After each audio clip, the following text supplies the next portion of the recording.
Olá, meu nome é Letícia e hoje meu grupo vai falar um pouco sobre o capítulo 7 e 8 do livro Teoria Geral da Política, de Norberto Bobbio. Nesse capítulo, eu falarei um pouco sobre a democracia dos modernos comparada à democracia dos antigos.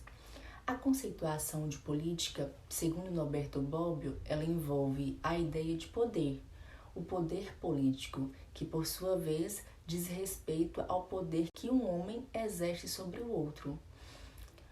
No seu uso descritivo, por democracia, os antigos eles entendiam a democracia direta, os modernos a democracia representativa. Quando falamos de democracia, a primeira imagem que nos veio à mente é o dia das eleições, onde tem longas filas de cidadãos que esperam a sua vez para poder colocar o seu voto na urna. Em suma, o voto ao qual se costuma associar o relevante ato de uma democracia atual é o voto não para decidir, mas sim para eleger quem deverá decidir. Quando descrevemos o processo de democratização ocorrido ao longo do século XIX nos diferentes países que hoje chamamos de democráticos, nos referimos à ampliação progressiva, mais rápida ou mais lenta, seguindo diferentes países o direito de eleger seus representantes. Um dos maiores teóricos da democracia moderna, Hans Kelsen, considera elemento essencial da democracia o método da seleção dos líderes, ou seja, a eleição. Para os antigos, a imagem da democracia era completamente diferente.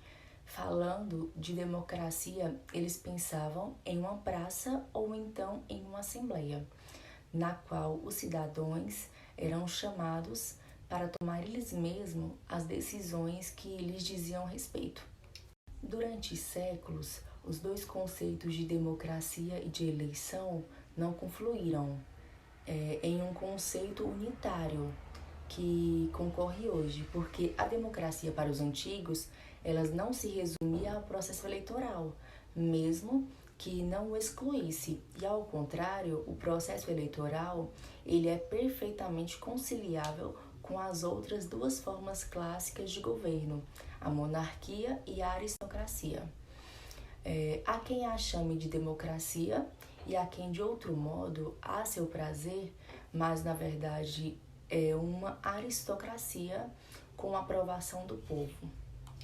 Isócrates ele chama de regime misto de democracia e de aristocracia aquele que a designação dos cargos ocorre não por sorteio, mas pela eleição em que candidatos posteriormente designados.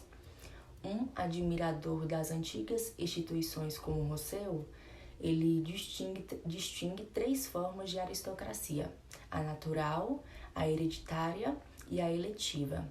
E ele declara que a melhor é a última, ou seja, a eletiva.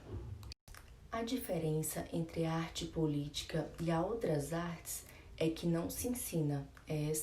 Ela não se ensina porque é patrimônio de todos. E isso explica porque todos têm o direito de participar do governo da cidade. E isso não significa que os governos populares não tenham jamais conhecido um instituto da eleição dos magistrados, mas a eleição ela era considerada uma necessária e útil correção do poder direto do povo, não como ocorre hoje nas democracias modernas, para as quais a eleição constituiu uma verdadeira alternativa em relação à participação direta. Poderíamos também dizer da seguinte maneira: a democracia de hoje é uma democracia representativa. Às vezes é complementada por forma de participação popular direta. A democracia dos antigos era uma democracia direta, às vezes corrigida pela eleição de algumas magistraturas. Hoje, democracia é um termo que tem uma conotação fortemente positiva. Não há regime, mesmo o mais autocrático, que não gosta de ser chamado de democrático. A julgar pelo modo através do qual hoje qualquer regime se autodefine, poderíamos dizer que já existe no mundo regimes não democráticos.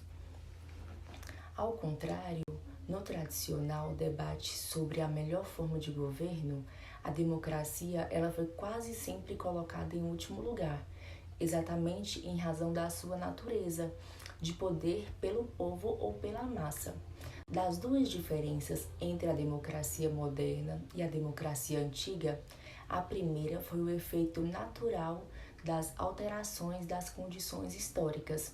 A segunda, ao contrário, foi efeito de uma diferente concepção moral de mundo. A substituição da democracia direta pela democracia representativa deveu-se a uma questão de fato, de distintos juízos sobre a democracia como forma de governo implica uma questão de princípios. Como escreveu há alguns anos um estudioso americano em um livro dedicado ao povo semi-soberano, a definição clássica de democracia como o governo do povo é, em sua origem, pré-democrática, fundada em concepções da democracia desenvolvida por filósofos que nunca tiveram a oportunidade de ver em funcionamento um sistema democrático. Numa democracia moderna, o soberano não é o povo, mas são todos os cidadãos. As definições de democracia, como todos sabem, elas são muitas, de preferência a que apresenta a democracia como o poder público.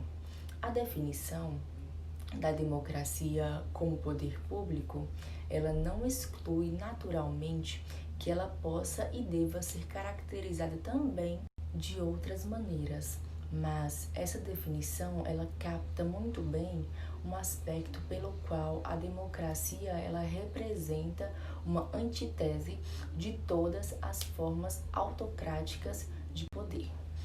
Nas palavras de Bobbio, o poder político, enfim, funda-se sobre a posse dos instrumentos através dos quais se exerce a força física, armas de todo tipo e grau.